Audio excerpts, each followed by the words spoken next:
नमस्कार, आप सबको दीपावली की बहुत बहुत शुभकामनाएं। मैं हूं सुमित अवस्थी और आप देख रहे हैं खबरों की खबर। महाराष्ट्र में नामांकन का दौर तो खत्म हो चुका है, लेकिन सत्तारूढ़ महायुति और विपक्षी महाविकास अघाड़ी गठबंधनों में कुछ सीटें अब भी ऐसी हैं जिन पर आपस में ही बातचीत नहीं बनी है। कहीं एक पार्टी ने अपनी ही साथी के खिलाफ उम्मीदवार खड़ा कर दिया, तो कहीं पर कोई नाराज होकर इंडिपेंडेंट खड़ा हो गया है। दोनों ही गठबंधनों में कम से कम 7 से 8 सीटें ऐसी हैं जिन पर गठबंधन के ही दलों के बीच आमने सामने का मुकाबला अभी दिखाई दे रहा है। हालांकि दोनों ही गठबंधन कह रहे हैं कि चिंता की बात नहीं है, मामला सुलझ जाएगा। हालांकि सुलझते सुलझते 4 नवंबर आ जाएगा, जो कि नाम वापस लेने का आखिरी दिन है। महाराष्ट्र में 20 नवंबर को मतदान होना है, जैसा कि आप सब जानते हैं। खबरों की खबर में हमारा पहला मुद्दा आज महाराष्ट्र का यही विधानसभा चुनाव है। 288 सीटों पर वोट पड़ने हैं और उसको लेकर रस्साकशी अब महाराष्ट्र में इस वक्त पूरे शवा पर है।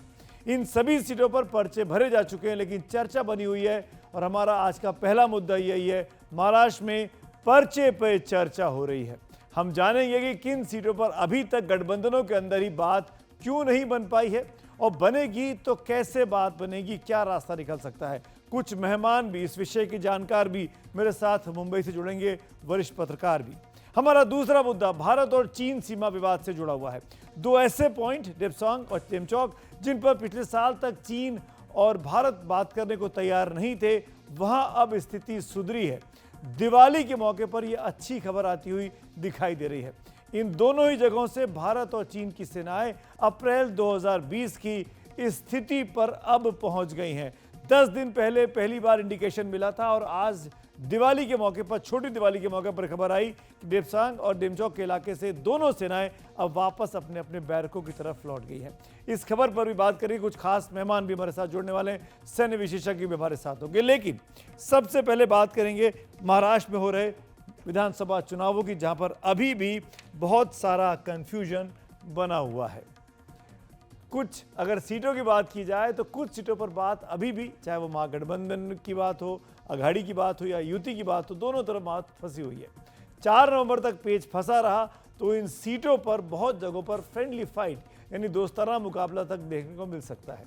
इनमें से ज्यादा दिलचस्प महाविकास अघाड़ी का मामला दिखता है, जहां समाजवादी पार्टी की ओर से 9 उम्मीदवार खड़े होने से मामला दिलचस्प भी हो गया है और फंस भी गया है। महाविकास अघाड़ी में सीटों का बंटवारा कुछ इस तरीके से हुआ है, ध्यान से देखिए। कांग्रेस 102 सीटों पर लड़ रही है, शिवसेना यूबीटी 96 और शरद पवार की एनसीपी 86 सीटों पर चुनाव लड़ रही है। शेतकारी कामगार पक्ष को 2 सीटें इस गठबंधन ने दी है। समाजवादी पार्टी को गठबंधन ने औपचारिक तौर पर 2 ही सीटें देने की घोषणा की है, लेकिन समाजवादी पार्टी का दावा है कि वो 9 सीटों पर चुनाव लड़नेगी। समाजवादी पार्टी बहुत महत्वपूर्ण घटक है महाविकास अघाड़ी का और इंडिया ब्लॉक का, जो कि केंद्र में एक बड़ा, आप सहयोग कह सकते हैं, केंद्र में एक बड़ा गठबंधन बना हुआ है सरकार के खिलाफ। महाविकास अघाड़ी ने सिर्फ 2 सीट शिवाजी मानखुर्द नगर और भिवंडी पूर्व समाजवादी पार्टी के लिए छोड़ी थी, जिनमें एक से अबू असीम आजमी और दूसरे से रईस शेख मौजूदा विधायक, यानी जो सिटिंग सीटें थी बस वही सपा को दी गई। लेकिन खड़े सपा ने कर दिए हैं 9 उम्मीदवार, यानी 7 सीटों पर महाविकास अघाड़ी उम्मीदवार के सामने समाजवादी पार्टी के उम्मीदवार खुद दिखाई दे रहे हैं। अब ये कौन सी सीटें, ये आपको हम बारी बारी से बता देते हैं। तुलजापुर से देवानंद साहेब राव रुचकरी हैं, परांडा से रेवण विश्वनाथ भोसले हैं, औरंगाबाद पूर्व से अब्दुल गफ्फार कादरी सैयद, भाईखला से सईद खान, धूले शहर से इरशाद जागीरदार और भिवंडी पश्चिम से रियाज आजमी। ये तमाम नाम वो हैं जो सपा के उम्मीदवार पहले घोषित हो चुके हैं, इन्हीं को मनाने की कोशिश की जा रही है। लेकिन गठबंधन के वरिष्ठ नेताओं को लगता है कि मामले को वो सुलझा सकते हैं। महाराष्ट्र कांग्रेस के प्रभारी है रमेश चेन्नीथला और महाराष्ट्र कांग्रेस के प्रदेश अध्यक्ष नाना पटोले ने आज एक प्रेस कॉन्फ्रेंस करके कहा कि महाविकास अघाड़ी में कहीं किसी सीट पर कोई फ्रेंडली फाइट नहीं होगी। उन्होंने कहा कि समाजवादी पार्टी से बातचीत चल रही है और 4 नवंबर से पहले इसका समाधान निकाल लिया जाएगा। बागियों के सवाल पर उन्होंने साफ कहा कि अगर कोई बागी है तो उसे भी 1-2 दिन में मना लेंगे और चुनावों से उसको वापस नाम लेने के लिए तैयार कर लेंगे। सुनते हैं रमेश चेन्नीथला को। सर, महाविकास आघाड़ी की जो सीटों को बंटवारा उसमें कुछ सीटें अभी भी ऐसी फंसी हुई हैं। नहीं, कहाँ है हमारे? जी, 8 से 10 जहाँ सीटें। जहाँ भी होगा आने वाले दिनों में 4 तारीख के पहले वो सब विड्रॉ हो जाएगा। महाविकास आघाड़ी में कोई झगड़ा नहीं है, हम लोग एक साथ काम कर रहे हैं। जो भी बागी है वो सब विड्रॉ करेगा। समाजवादी देखिए सबसे ज्यादा समस्या प्रॉब्लम महायुति में है, बीजेपी में है। सर, जैसे लोकसभा में फ्रेंडली फाइट हुई थी, क्या इस बार no friendly fight, no friendly fight in Mahavikas Aghadi. Everybody will be together. कोई फ्रेंडली फाइट नहीं होगी, रमेश चन्नीथला कह रहे हैं। कांग्रेस अघाड़ी की तरफ से सबसे बड़ी पार्टी के तौर पर चुनाव लड़ रही है। शिवसेना यूबीटी के सांसद संजय राउत ने भी भरोसा जताया कि जो बागी हैं उन्हें वो मना लेंगे। 3 तारीख तक विड्रॉवल का आखिरी दिन है। उससे पहले हम सब लोग बैठकर चर्चा करेंगे और ज़्यादा से ज़्यादा लोगों को हम उनकी जो नॉमिनेशन है वो पीछे लेने के लिए हम उनको रिक्वेस्ट करेंगे और हमारी बात हमारे लोग मानेंगे, हमें मालूम है। अब बात महायुति की भी कर लेते हो कि सत्तारूढ़ गठबंधन है। सत्तारूढ़ महायुति में भी कई ऐसी सीटें हैं जिन पर गठबंधन में शामिल दल आमने सामने दिखाई दे रहे हैं, यानी बीजेपी, अजीत पवार की एनसीपी और एकनाथ शिंदे की शिवसेना। मोर्शी विधानसभा में एनसीपी के देवेंद्र भुयार के सामने सहयोगी बीजेपी के उमेश यवलकर हैं। अष्टी विधानसभा सीट से एनसीपी के बाला साहब अजाबे के सामने सहयोगी बीजेपी के सुरेश धास हैं। श्रीरामपुर सीट से एनसीपी के लहू कानाडा के सामने सहयोगी शिवसेना शिंदे के भाऊ साहब कामले हैं। डिंडोरी सीट से एनसीपी के नरहरी झिरवाल के सामने शिवसेना के धनराज महाले आ चुके हैं। देवलाली सीट पर एनसीपी की सरोज अहीर के सामने शिवसेना शिंदे के राजश्री अहिरवार हैं। अणुशक्तिनगर सीट पर एनसीपी की सना मलिक के सामने शिवसेना शिंदे के अविनाश राणे चुनाव लड़ रहे हैं। मानखुर्द सीट से एनसीपी के नवाब मलिक सहयोगी शिवसेना शिंदे के सुरेश पाटिल के सामने चुनावी मैदान में उतर चुके हैं। पुरंदर सीट से एनसीपी के संभाजी झेंडे अपने ही सहयोगी शिवसेना उद्धव के विजय सिवात्रे के सामने चुनाव लड़ रहे हैं। लेकिन इन सीटों पर सबसे ज्यादा दिलचस्प मामला मानखुर्द सीट से दिखाई दे रहा है, जहां पर नवाब मलिक का मुकाबला होने वाला है। बीजेपी दाऊद इब्राहिम के साथ उनके संबंध बताते हुए उनकी उम्मीदवारी के पक्ष में बिल्कुल नहीं थी, लेकिन बीजेपी की नाराजगी को दरकिनार कर अजीत पवार ने अपने पुराने साथी नवाब मलिक को मानखुर्द शिवाजीनगर सीट से चुनावी मैदान में उतार दिया, जिससे गठबंधन में अब कुछ खटपट की आवाजें आने लगी हैं। इससे पहले एनसीपी अणुशक्तिनगर से नवाब मलिक की बेटी सना मलिक को टिकट दे चुकी है। नवाब मलिक का कहना है कि बीजेपी को जो करना है वो करेगी ही, लेकिन अजीत पवार उनका साथ नहीं छोड़ेंगे। उन्होंने ये भी कहा कि अजीत पवार ही किंग मेकर नई विधानसभा के होने वाले हैं। नवाब मलिक से हमारे सहयोगी मनोरंजन भारती ने आज एक्सक्लूसिव बातचीत की है, उसके कुछ अंश आपको सुनवाता हूं। हर प्रत्याशी को 4 नामांकन भरने का अधिकार है और एबी फॉर्म हमारे पास पहुंचा नहीं था, तो हमने 2 नामांकन पार्टी के नाम से भरा था और 2 नामांकन ये इंडिपेंडेंट कैंडिडेट के हैसियत से भरा था। जो हमारा एबी फॉर्म था वो पार्टी से फ़ोन आया कि हम लोग भेज रहे हैं, तो वो 2:45 को पहुंचा और हम लोगों ने हमारे जो वो थे प्रतिनिधि, उन्होंने 2:55 को ले जाके जमा किया और मैं आज एनसीपी का अधिकृत उम्मीदवार की हैसियत से चुनाव मैदान में हूँ। यहाँ तक इस सीट का सवाल है, जब गठबंधन की जो चर्चा थी सीट की बंटवारे की, उसमें ये सीट हमारी पार्टी को छोड़ी गई थी।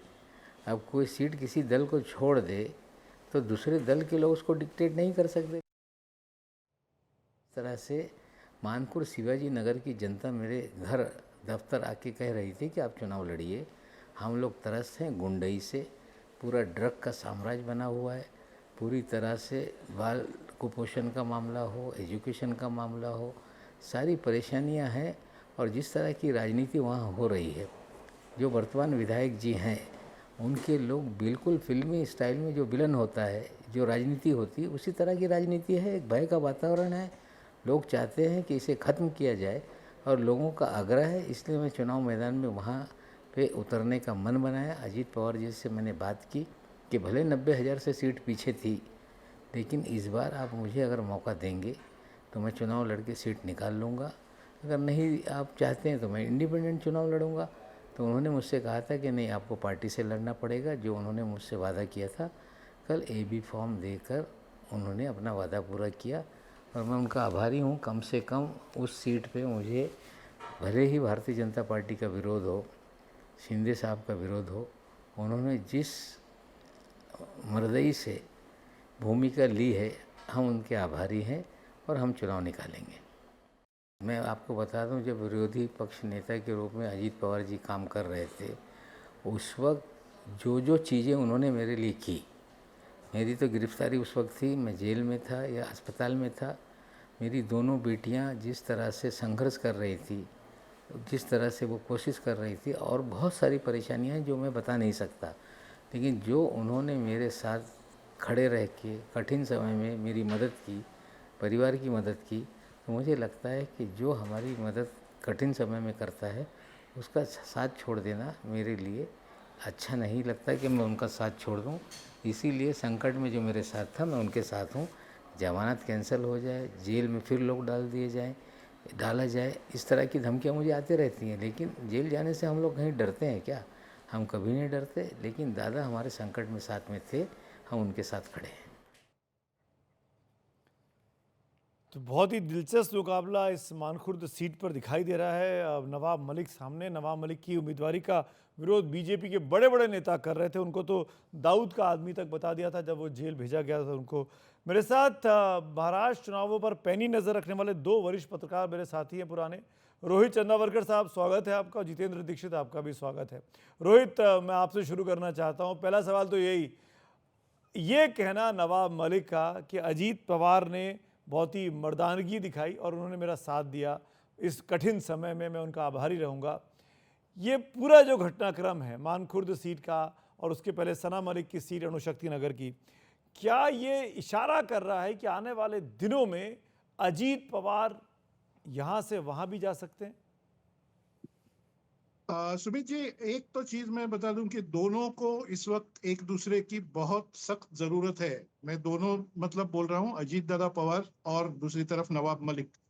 दोनों बहुत ही कठिन समय से गुजर रहे हैं, क्योंकि लोकसभा इलेक्शन में आप देखेंगे तो अजीत पवार का स्ट्राइक रेट भी काफी कम रहा और उनको एक फीलिंग आ गई कि उनके साथ में जो मराठा छोड़ के बाकी जो मत उनकी तरफ आते थे, जैसे कि अल्पसंख्यक समाज, मुस्लिम समाज या फिर दलित समाज और बाकी, वो सब वोट उद्धव ठाकरे या कांग्रेस की तरफ गए, क्योंकि अजीत दादा बीजेपी के साथ दिखाई दिए।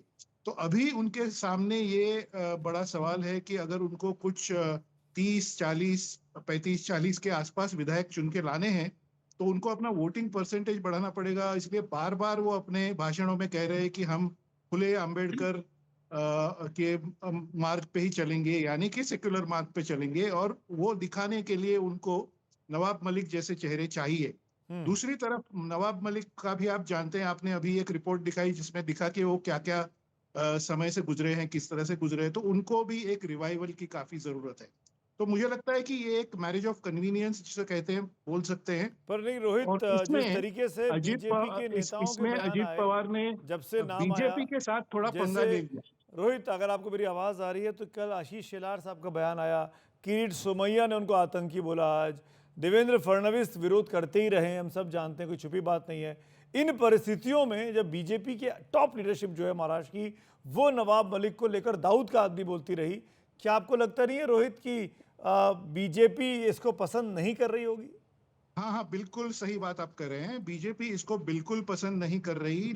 पिछले साल दिसंबर में सुमित जी, देवेंद्र फडणवीस ने अपने लेटर हेड पे एक ऑफिशियली लेटर लिखा था अजीत पवार को, और उस लेटर में उन्होंने कहा था कि आप नवाब मलिक के साथ अपने रिश्ते ना रखे, राजनीतिक रिश्ते ना रखे तो अच्छा होगा, क्योंकि ये सब उनके खिलाफ ऐसे मामले चल रहे हैं वगैरह वगैरह, और ये देश की सुरक्षा का सवाल है वगैरह, हमारा पर्सनल उसमें कुछ नहीं है जी। और ये सब एक तनाव बीजेपी और अजीत पवार के बीच में हो गया इस मामले को लेके। लेकिन एक साल ऑलमोस्ट गुजर चुका है, अभी अक्टूबर का महीना चल रहा है, दिसंबर में ये लेटर लिखा था। अभी अजीत पवार ये देख रहे हैं कि पिछले 10 महीने से बीजेपी उनको अलग अलग मुद्दों पे घेर रही है, अलग अलग मुद्दों पे लोकसभा के रिजल्ट के बाद उनको थोड़ा सा दूर कर रही है, ऐसा दिख रहा है।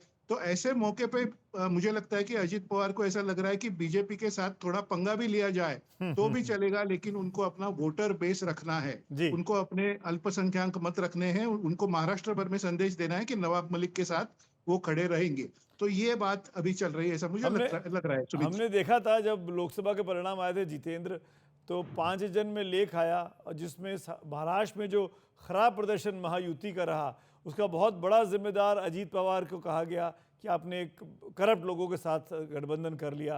उनको तो खुद प्रधानमंत्री मंच से करप्ट बोल चुके थे, उसके बाद उनको गठबंधन का साथी बनाया। लेकिन जितेंद्र, इस कहानी से आगे बढ़ता हूँ क्योंकि महाराष्ट्र में बहुत सी कहानियाँ अंदर ही अंदर छुपी हुई हैं इस पूरे चुनाव में। अब दोनों ही गठबंधनों में, महायुति की बात करें या महाअघाड़ी की बात करें, आज की तारीख में जब मैं आपसे बात कर रहा हूँ 30 अक्टूबर को रात को 9 साढ़े 9 बजे, तो दोनों ही तरफ से कई सारे नाराज नेता चुनावी मैदान में हैं और अपने ऑफिशियल उम्मीदवारों के सामने नाराज खड़े हो गए। अब ऐसे में क्या होने जा रहा है? कोई है ऐसा चुनाव विशेषज्ञ जो बता सके कि किसका पलड़ा भारी है इस वक्त? देखिए, मामला बहुत ही पेचीदा हो गया है सुमित जी, क्योंकि सीट बंटवारे के दौरान जिस तरह से कई लोगों ने बगावत की है, एक तो ये फैक्टर है और दूसरा कि कई सीटें ऐसी हैं जहां पर कि एक ही गठबंधन के 2 घटक दलों ने अपने अपने अधिकृत उम्मीदवार दे दिए हैं। अगर मैं महायुति की बात करूं तो महायुति में से 5 सीटें हैं जहां पर 2 घटक दलों ने अपने उम्मीदवार दिए हैं। महाविकास आघाड़ी में ऐसी 6 सीटें रही हैं। तो इनकी वजह से मामला बड़ा ही पेचीदा हो गया और अब प्रेडिक्ट कर पाना जो है और मुश्किल हो गया है। अब सबकी नजर जो है 4 तारीख पर टिकी हुई है। 4 नवंबर पर्चा वापस लेने की आखिरी तारीख है और ये देखना होगा कि इनमें से कौन कौन से उम्मीदवार जो है वो अपना पर्चा वापस लेते हैं। मैं आपको ये बता दूं कि जहां जहां पर ये सो कॉल्ड फ्रेंडली फाइट हो रही है, राजनीति में एक टर्म इस्तेमाल किया जाता है फ्रेंडली फाइट, और ये बहुत ही विरोधाभासी टर्म है क्योंकि जहां पर ये फ्रेंडली फाइट देखी जाती है वहां पर हम देखते हैं कि जो पारंपरिक प्रतिद्वंदी पार्टियां हैं, दुश्मन पार्टियां हैं, उनसे ज्यादा घमासान, उनसे ज्यादा कड़वाहट जो है इन फ्रेंडली फाइट्स में देखने मिलती है। तो ये जो फ्रेंडली फाइट्स हो रही हैं वहां पर जो उम्मीदवारों के नामों का ऐलान हुआ तो सीट बंटवारे फाइनलाइजेशन के पहले के ये नाम थे, लेकिन अब जबकि दोनों ही गठबंधनों में सीटों का बंटवारा फाइनल हो गया है सुमित जी, तो ऐसे में अब पार्टियां जो है, बिल्कुल ठीक है, बहुत ज्यादा कड़वाहट आपसी लोगों के बीच देखने को मिलती है। अब मैं स्पेसिफिकली जितेंद्र आपसे पूछना चाहूंगा, पहली बार इस चुनावों में ठाकरे परिवार का एक और सदस्य, राज ठाकरे का परिवार भी चुनावी मैदान में आ गया है। उनके बेटे अमित ठाकरे चुनाव लड़ रहे हैं माहिम की सीट से। वहां पर भी जो कि ऑफिशियल कैंडिडेट हैं महायुति के, उनका भी नामांकन है। क्या बीजेपी खुलकर साथ दे रही है, पीछे से साथ दे रही है? क्या चल रहा है माहिम सीट पर? देखिए, अमित ठाकरे के नामांकन ने महायुति में एक अंदरूनी झगड़ा लड़ा दिया है और झगड़ा ये लगाया है कि बीजेपी चाहती है कि वहां अमित ठाकरे का समर्थन किया जाए और महायुति वहां पर कोई उम्मीदवार को ना उतारे। आज देवेंद्र फडणवीस ने साफ तौर पर यह कह दिया कि बीजेपी उस सीट पर, माहिम की सीट पर जहां से अमित ठाकरे चुनाव लड़ रहे हैं, बीजेपी उनका समर्थन करेगी। देवेंद्र फडणवीस का यह बयान सीधे सीधे शिंदे सेना के उम्मीदवार के खिलाफ जाता है क्योंकि ये सीट जो है वो शिंदे सेना के खाते में आई है और शिंदे सेना ने वहां से सदा सरवणकर को अपना उम्मीदवार बनाया है। अब सदा सरवणकर को हालांकि उनके ऊपर दबाव डाला जा रहा है खुद एकनाथ शिंदे की तरफ से कि आप अपना नाम वापस ले लें, लेकिन सदा सरवणकर जो है वो नाम वापस लेने के लिए तैयार नहीं है। उनका कहना है कि मैंने पहले ही एक रिस्क ले ली, जो जब आपने बगावत की तो मैंने ठाकरे को छोड़कर मैं आपके साथ आ गया, उसके बाद अगर मैं यहां से चुनाव भी नहीं लड़ता हूं तो फिर एक तरह से मेरे राजनीतिक करियर पर सवाल खड़ा हो जाएगा।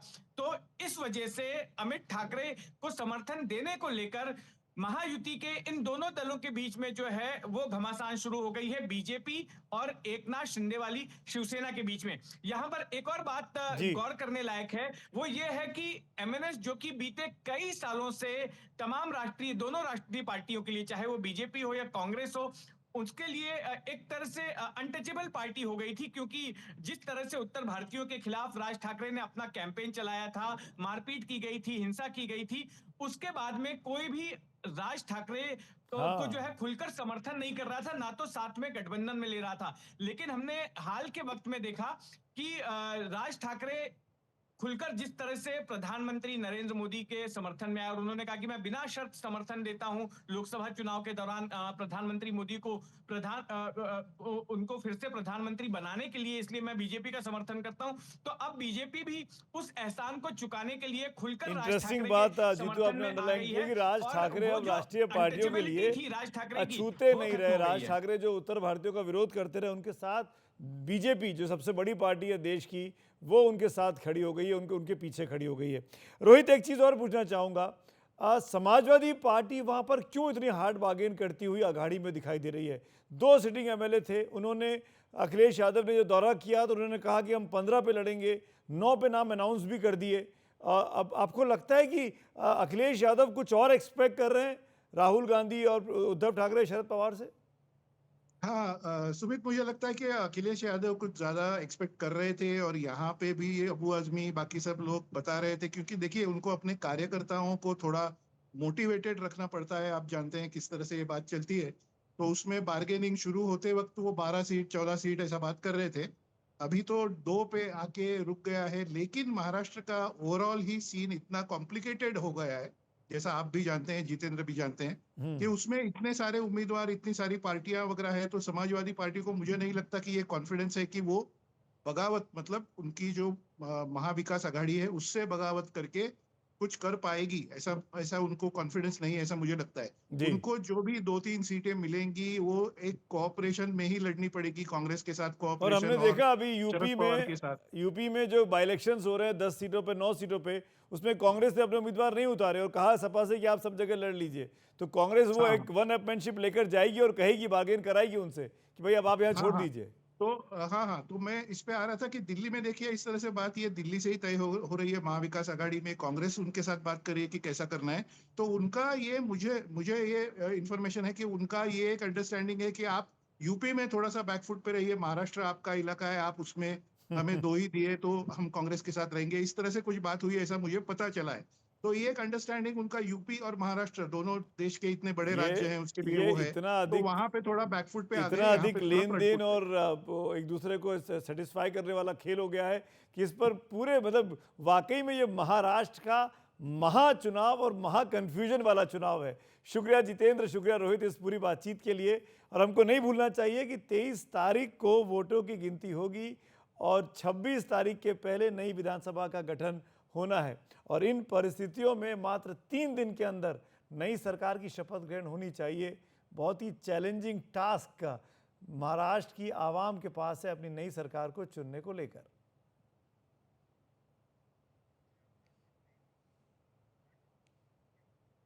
और अब बात दिवाली के मौके पर अच्छी और तसल्ली देने वाली खबर आपको बताते हैं। ये बहुत ही अहम और बड़ा मामला है।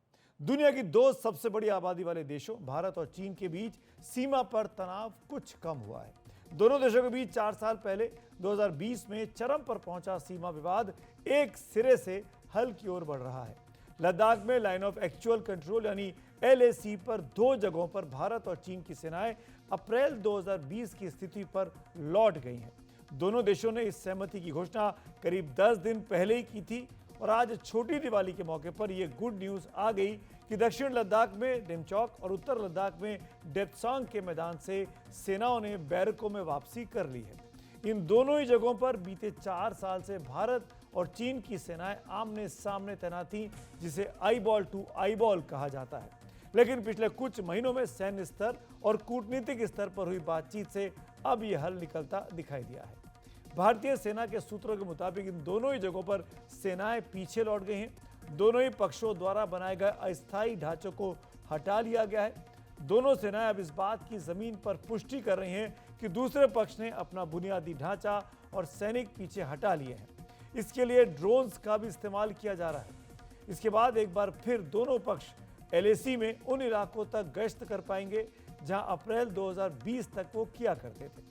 लेकिन इस गश्त के दौरान किसी तरह का टकराव ना हो, इसीलिए दोनों ही पक्ष एक दूसरे से पहले बात करेंगे, यानी आपस में पूरा कोऑर्डिनेशन रहेगा। हर गश्ती दल में 15 से 20 तक ही सैनिक हो सकते हैं। मौके पर तैनात भारत और चीन के कमांडर भी लगातार बातचीत करते रहेंगे। एक खास बात यह भी है कि कल दिवाली के मौके पर दोनों सेनाएं एक दूसरे को मिठाई भी बांट सकती हैं, खुशियां जाहिर कर सकती हैं। आपको बता दें कि डेप्सांग और डेमचौक का ये पूरा इलाका जहां हालात कुछ सामान्य हुए हैं, वो बहुत ही दुर्गम इलाके हैं। हिमालय पार के इस इलाके में सर्दियों में तापमान माइनस में रहता है। यहाँ सेनाओं की बड़े पैमाने पर तैनाती जोखिम भरा काम है, जो काफी खर्चीला पड़ता है, लेकिन देश की रक्षा की कोई कीमत नहीं हो सकती। इसीलिए भारत ने इन इलाकों में मई 2020 के बाद चीन की सक्रियता को देखते हुए हर मुमकिन कुमुख तैनात की हुई थी। अब उससे कुछ राहत मिलने की उम्मीद है। इस इलाके से नई तस्वीरें अभी आनी बाकी हैं, लेकिन 25 अक्टूबर तक सैटेलाइट की जो तस्वीरें आई थी, उनमें साफ दिख रहा था कि यहाँ पर सेनाएं पीछे हट रही हैं। मैक्सार द्वारा मुहैया कराई गई इस सैटेलाइट की तस्वीर देखिए। LAC से लगे डेमचौक इलाके में आप देख सकते हैं कि चीन ने अपनी सेना के जवानों को तैनात करने के लिए जो ढांचे तैयार किए थे, उन्हें उसने हटाना शुरू कर दिया है। 9 अक्टूबर 2024 को ली गई सैटेलाइट की तस्वीर में ये ढांचे दिखते हैं और 25 अक्टूबर की सैटेलाइट की तस्वीर में ये ढांचे नहीं दिखते हैं। आप इन दोनों तस्वीरों को एक साथ देखेंगे तो अंतर अब साफ दिखाई देगा। उधर डेप्सांग प्लेन्स की भी तस्वीरें ये साफ दिखाई दिया। 11 अक्टूबर को ली गई तस्वीर में 4 गाड़ियां और 2 टेंट दिखते हैं, लेकिन 25 अक्टूबर को ली गई तस्वीर में टेंट हट गए हैं और गाड़ियां भी वहां से हटती दिखी। जिस जमीन पर टेंट लगाए गए उसे भी पहले की स्थिति में लौटा दिया गया है। दोनों तस्वीरें आमने सामने देखने से स्थिति स्पष्ट हो जाती है। डिसएंगेजमेंट का जो ये काम 23 अक्टूबर से शुरू हुआ, वो अब पूरा हो गया है। विदेश सचिव विक्रम मिस्री ने 21 अक्टूबर को ऐलान कर दिया था कि डेप्सांग और डेमचौक पर दोनों पक्षों में सहमति बन गई है। 23 अक्टूबर को रूस के कजान में ब्रिक्स सम्मेलन के दौरान प्रधानमंत्री नरेंद्र मोदी और चीन के राष्ट्रपति शी जिनपिंग के बीच हुई द्विपक्षीय बैठक में इस सहमति पर मुहर लग गई। इसके साथ ही दोनों ही जगहों पर पीछे हटने का काम भी शुरू हुआ। 15 जून 2020 को लद्दाख की गलवान घाटी में भारत और चीन के सैनिकों के बीच खूनी झड़प के बाद दोनों देशों के रिश्ते बहुत ही खराब हो गए थे। इसके बाद भारत का लगातार यही रुख रहा कि जब तक मई 2020 से पहले की स्थिति बहाल नहीं होती, दोनों देशों के रिश्ते सामान्य नहीं हो सकते। डेप्सांग और डेमचौक में ताज़ा घटनाक्रम के बाद अब हालात कुछ सामान्य होने की उम्मीदें हैं। आइए पहले आपको बात करते हैं डेप्सांग की। यहाँ का विवाद बहुत पुराना है। भारत के इस नक्शे पर जब आप देखेंगे, जम्मू कश्मीर और लद्दाख को देखते हैं, तो लद्दाख के पूर्वोत्तर में लाइन ऑफ एक्चुअल कंट्रोल यानी LAC के काफ़ी करीब डेप्सांग का मैदान है, जिसके उत्तर में काराकोरम दर्रा है। इसी दर्रे के पास भारत की बहुत अहम पोस्ट है दौलत बेग ओल्डी, जहां भारत का एक एयरबेस भी है। सामरिक लिहाज से ये बहुत इलाका अहम हो जाता है। यहीं से डारबुक शोक दौलत बेग ओल्डी रोड गुजरती है, जो भारत के लिए सैन्य साजो सामान पहुंचाने में बहुत काम आती है। अब इस मैप को थोड़ा और करीब से देखते हैं। दौलत बेग ओल्डी से करीब 30 किलोमीटर दक्षिण पूर्व में डेप्सांग का मैदान है। इस मैदान का इस्तेमाल चीन के साथ किसी भी युद्ध में बहुत अहम साबित हो सकता है। यहाँ टैंक भी दौड़ सकते हैं। आप ऐसा मान सकते हैं जैसे चुशुल सब सेक्टर में स्पांगुर गैप काफ़ी अहम है, उसी तरह डेप्सांग का मैदान भी बहुत अहम दिखाई देता है। डेप्सांग में आप देख सकते हैं एक जगह जिसे वाई जंक्शन यानी बॉटल नेक भी कहा जाता है। यहाँ से 2 रास्ते निकलते हैं। एक रॉकी नाला के साथ साथ पेट्रोलिंग पॉइंट 10 तक जाता है और दूसरा जीवन नाला के साथ साथ पेट्रोलिंग पॉइंट 13 की ओर। 2020 के बाद से भारतीय सैनिक यहाँ से आगे गश्त नहीं कर पा रहे थे, क्योंकि चीन ने रास्ता रोक दिया था, यानी PP10 से PP13 तक। सामने से भारत ने भी चीन की गश्त को रोक दिया। अब यहाँ सेनाएं अप्रैल 2020 की स्थिति में इस नई सहमति के बाद लौट आएंगी, यानी भारतीय जवान अब PP10 से PP13 तक गश्त कर पाएंगे। अब देखते हैं डेमचौक को। लद्दाख में दक्षिण पूर्व में स्थित डेमचौक में चार्डिंग नाला के पास दोनों की सेनाएं आमने सामने बनी हुई थी, लेकिन यहाँ भी डिसएंगेजमेंट हो गया है। डेप्सांग के मैदानी इलाके और डेमचौक के चार्डिंग नाला इलाके में सेनाओं के पीछे हटना इसलिए मायने रखता है क्योंकि साल भर पहले तक चीन इस मुद्दे पर चर्चा करने को भी तैयार नहीं रहा, जबकि LAC पर बाकी इलाकों में वो हालात सामान्य करने को तैयार हो गया था। पूर्वी लद्दाख में LAC के पास 6 जगहों पर विवाद रहा, जहां मई 2020 के बाद से दोनों सेनाएं आमने सामने रहीं। डेप्सांग और डेमचौक के अलावा यह है PP14 यानी गलवान, PP15 यानी हॉट स्प्रिंग्स, PP17A यानी गोगरा, पेंगोंग सो झील का उत्तरी और दक्षिणी तट। डेप्सांग और डेमचौक से पहले बाकी 4 जगहों पर डिसएंगेजमेंट का काम पहले ही पूरा हो चुका है। इस पूरे मामले पर ज्यादा जानकारी के लिए मेरे साथ मेरे डिफेंस एडिटर राजीव रंजन इस वक्त जुड़ रहे हैं। राजीव, डिसएंगेजमेंट शब्द का बहुत इस्तेमाल बीते 1 हफ्ते 10 दिन से हम सुन रहे हैं। इस मामले में तकनीकी तौर पर अगर हम इसे समझाना चाहेंगे तो कैसे आप समझा सकते हैं?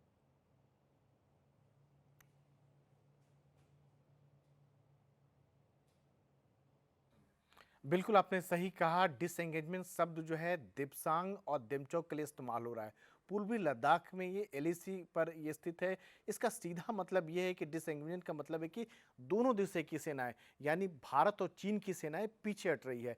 पीछे हटने का मतलब है कि पहले आई टू आई कांटेक्ट हुआ करता था, बिल्कुल आमने सामने। आमने सामने का मतलब ये होता है कि जब कभी भी कुछ ऐसी बात हो तो हाथापाई होने के, लड़ाई होने के नौबत, जो हालात बिगड़ने के नौबत आ जाते थे।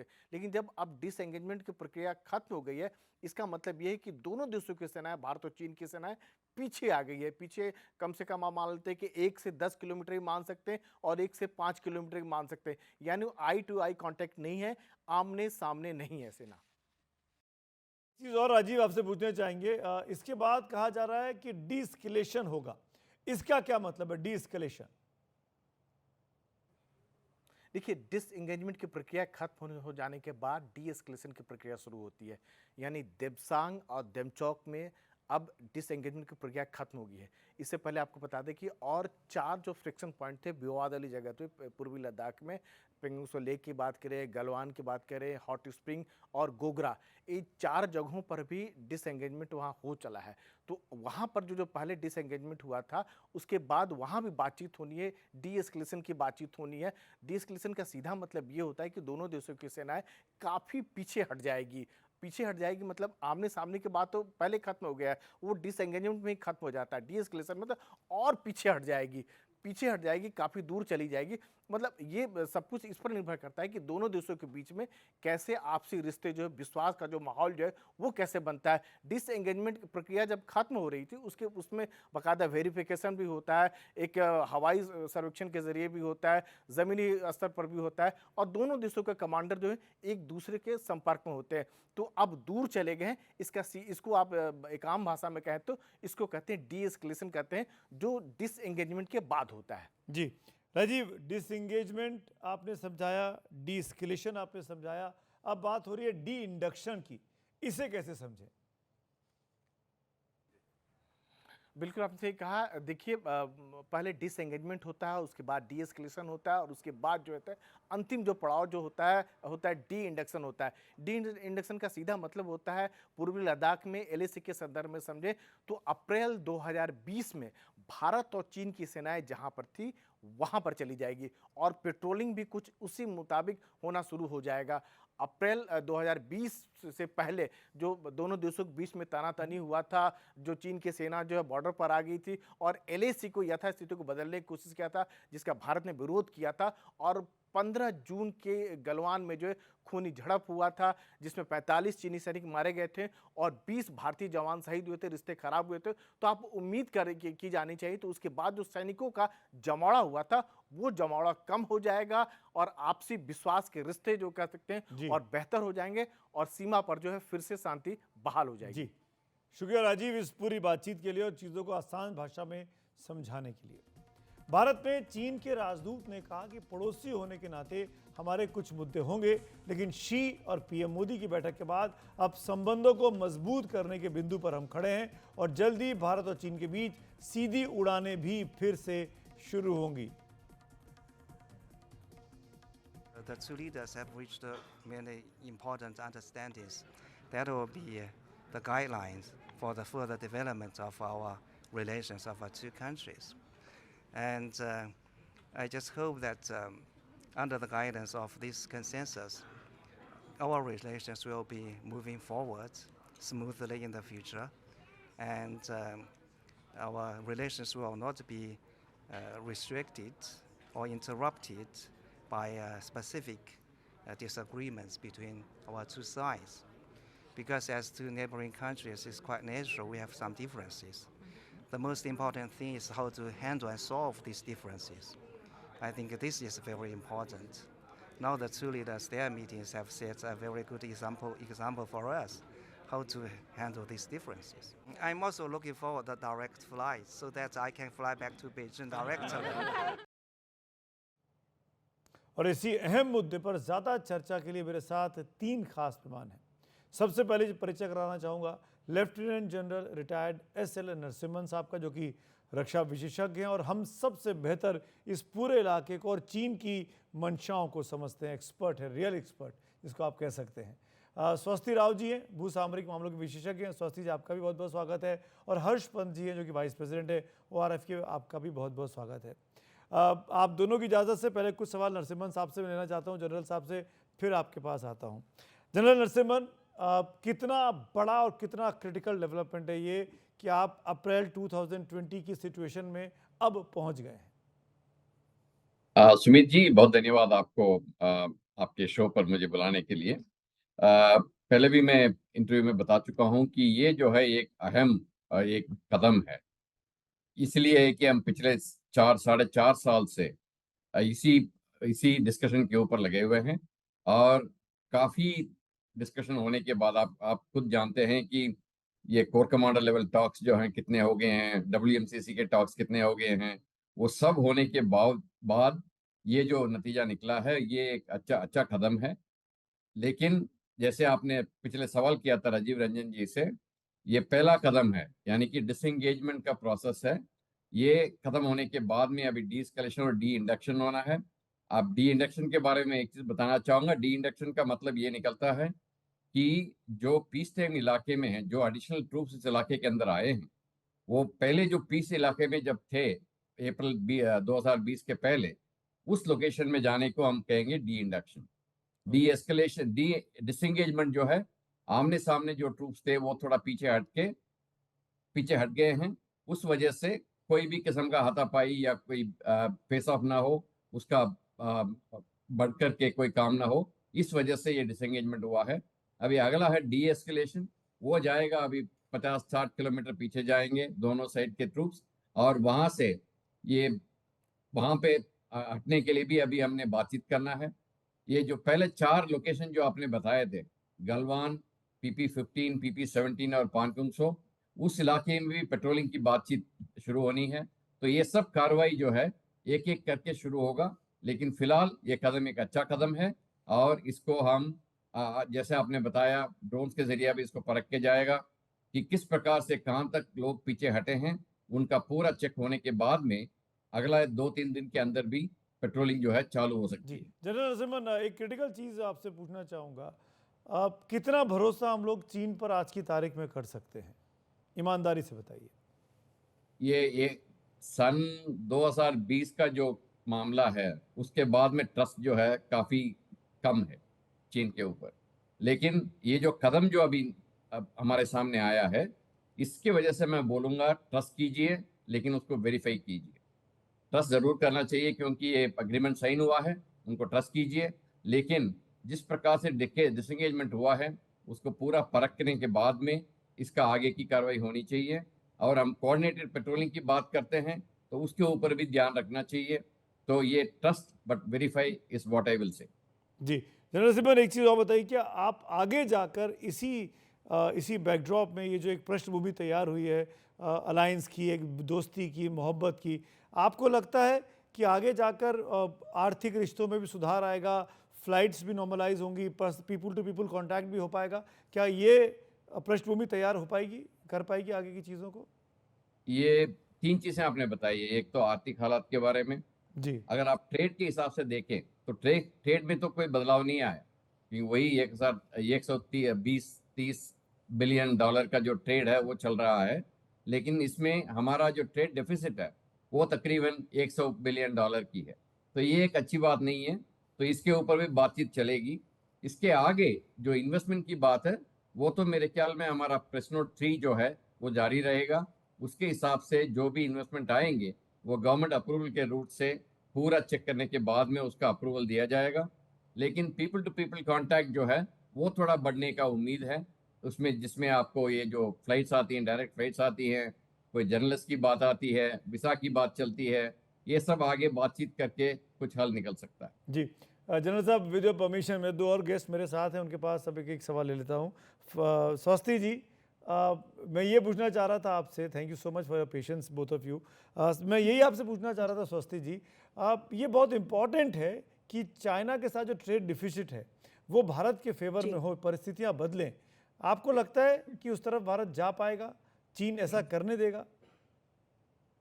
सुमित जी, नमस्कार आपको, और आप सबको छोटी दिवाली की बहुत शुभकामनाएं। आपने जो सवाल पूछा कि चीन के साथ हमारा ट्रेड डेफिसिट है, उसको भारत बदल पाएगा, तो इसके लिए शॉर्ट में मैं कहूंगी कि देखिए, ये वाली दिल्ली बहुत दूर है, क्योंकि इसका जो स्ट्रक्चरल जो एक प्रॉब्लम है हमारा चाइना के साथ ट्रेड में, $125 बिलियन वर्थ ऑफ ट्रेड, लेकिन सिर्फ उसमें से 100 बिलियन वर्थ जो है वो हमारा ट्रेड डेफिसिट है।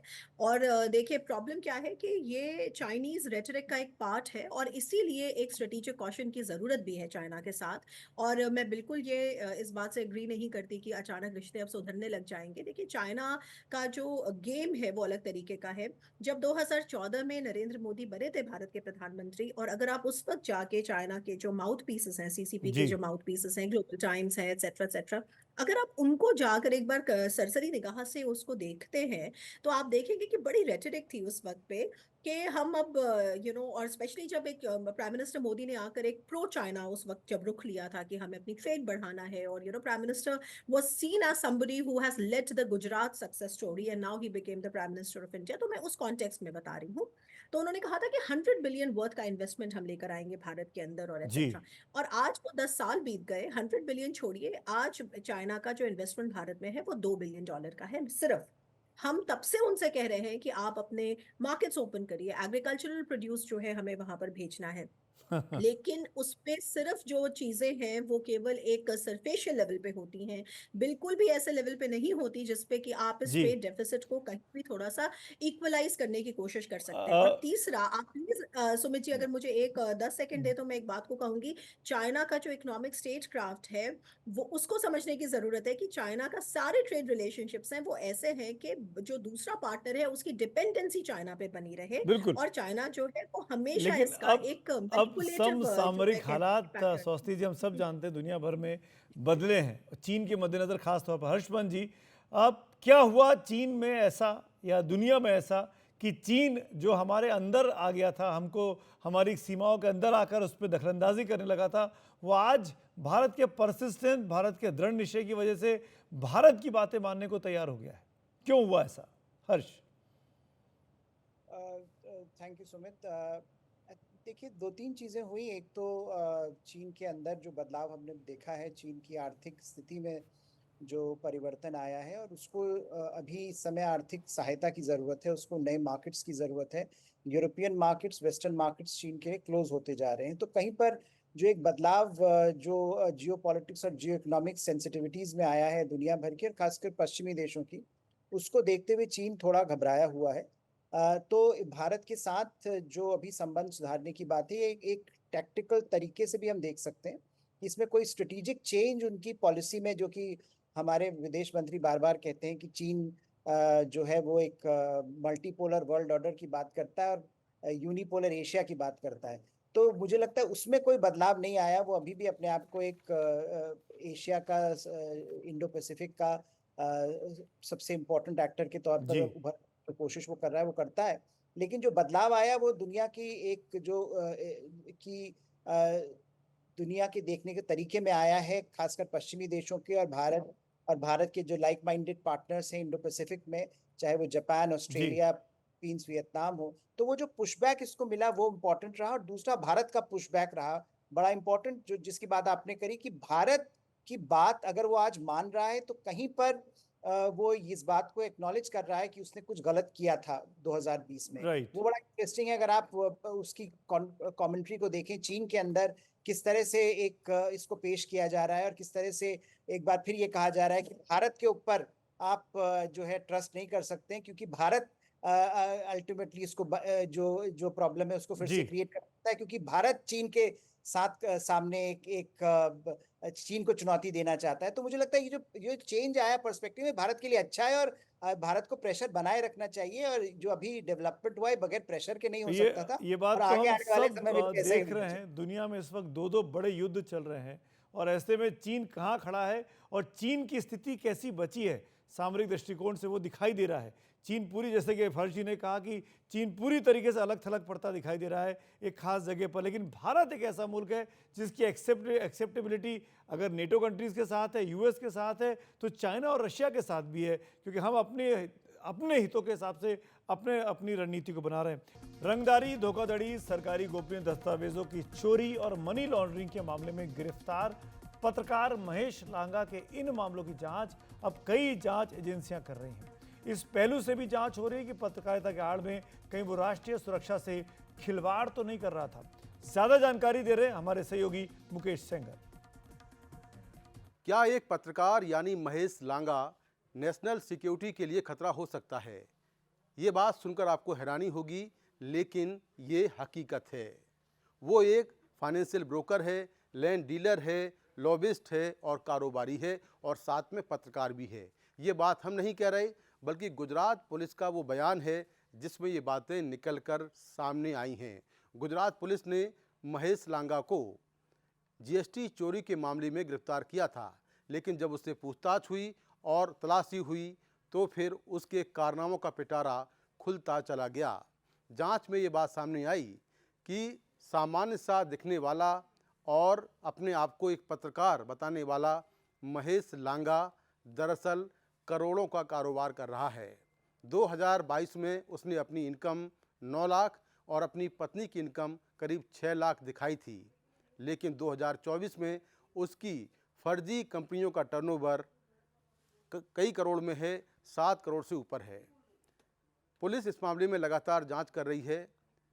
जांच में ये भी बात सामने आई है, और ये गुजरात पुलिस के बयान में है, कि वो अब महंगी गाड़ियों का शौकीन हो गया है, होटलों के प्रेसिडेंशियल सूट में रुकता है, इसके अलावा चार्टर्ड फ्लाइट में सफ़र करता है और महंगे और ब्रांडेड कपड़े पहनता है। तो आखिर बीते कुछ सालों में इतना पैसा कहां से आ गया, इसको लेकर लगातार जांच चल रही है। अब तक उसके खिलाफ 4 मामले दर्ज हो चुके हैं, जिसमें पहला मामला जीएसटी चोरी का है, दूसरा मामला सरकारी दस्तावेज चोरी का है, तीसरा मामला एक कारोबारी के साथ रंगदारी मांगने और ठगी करने का है, जबकि चौथा मामला मनी लॉन्ड्रिंग का है। इन 4 मामलों की जांच अलग अलग एजेंसियां कर रही हैं, और हो सकता है कि बहुत जल्दी ही सीबीआई भी जांच में शामिल हो जाए, यानी कि उसके कुछ मामले सीबीआई को ट्रांसफ़र हो जाएं और सीबीआई इस मामले की जांच शुरू कर दे। सूत्र बता रहे हैं कि पत्रकारिता का लबादा ओढ़े महेश लांगा कई और खेल खेल रहा था। दरअसल महेश लांगा का एक बड़ा नेक्सस था। इस नेक्सस में शामिल थे दिल्ली और गुजरात के कई कारोबारी, कुछ नेता और कुछ ब्यूरोक्रेट। शक है कि वो कुछ कारोबारियों और नेताओं के लिए काम कर रहा था। वो खबर के नाम पर सरकारी दस्तावेज निकालता था, लेकिन खबर नहीं छापता था। इस नेक्सस में कुछ नेताओं के भी शामिल होने का शक है, क्योंकि उन्होंने बिना जांच पूरी हुए महेश लांगा का सार्वजनिक तौर पर बचाव किया। तो ये जानकारियां भी जांच में निकलकर सामने आ रही हैं। महेश लांगा के घर से, गुजरात से जो पोर्ट के सरकारी दस्तावेज मिले हैं, वो दस्तावेज इतने संवेदनशील हैं कि पुलिस को लिखना पड़ा कि यह राष्ट्रीय सुरक्षा के लिए खतरा है। यानी जिसे अब पुलिस राष्ट्रीय सुरक्षा का मामला बता रही है, उसे यही नेता पत्रकारिता और लोकतांत्रिक स्वतंत्रता का मामला बता रहे थे। सूत्रों के मुताबिक इस नेक्सस की एक बड़ी कॉरपोरेट राइवलरी भी है, क्योंकि महेश लांगा की कारगुजारियों में कारोबारी हितों को भी निशाना बनाया जा रहा था। बहरहाल अब महेश लांगा पर जांच एजेंसियों का शिकंजा कसता हुआ दिखाई दे रहा है। पुलिस का आरोप है कि इन डीलिंग के जरिए हो रही काली कमाई को खपाने के लिए उसने 222 शेल कंपनियां बना रखी थीं, किसी को अपनी पत्नी के नाम पर तो किसी को अपने भाई के नाम पर। पुलिस ने बताया कि उसके परिवार ने बयान दिया है कि उनका इन कंपनियों से कोई लेना देना नहीं है और इन कंपनियों का काम खुद महेश लांगा ही देखता था। यही वजह है कि पुलिस ने उसके परिवार के किसी भी शख्स को गिरफ्तार नहीं किया है। महेश लांगा के यहाँ से गोपनीय दस्तावेज मिले हैं। 19 ठिकानों पर रेड हुई थी। 29 कंप्यूटर और 38 मोबाइल बरामद हुए हैं। इन डिजिटल डिवाइस में भी कई राज होंगे जिनकी फॉरेंसिक जांच की जा रही है। महेश पर हवाला के जरिए पैसों की हेराफेरी का भी आरोप है, लिहाजा अब मनी लॉन्ड्रिंग की जांच ईडी कर रही है। इतने बड़े नेक्सस को बिना अफसरों के सहयोग के नहीं चलाया जा सकता, लिहाजा गुजरात से लेकर दिल्ली तक कुछ अफसर भी जांच के दायरे में हैं। नई दिल्ली से मुकेश सिंह सेंगर, एनडीटीवी इंडिया। आप सभी को पुनः दीपावली की हार्दिक शुभकामनाएं। आज इतना ही। शुभ रात्रि।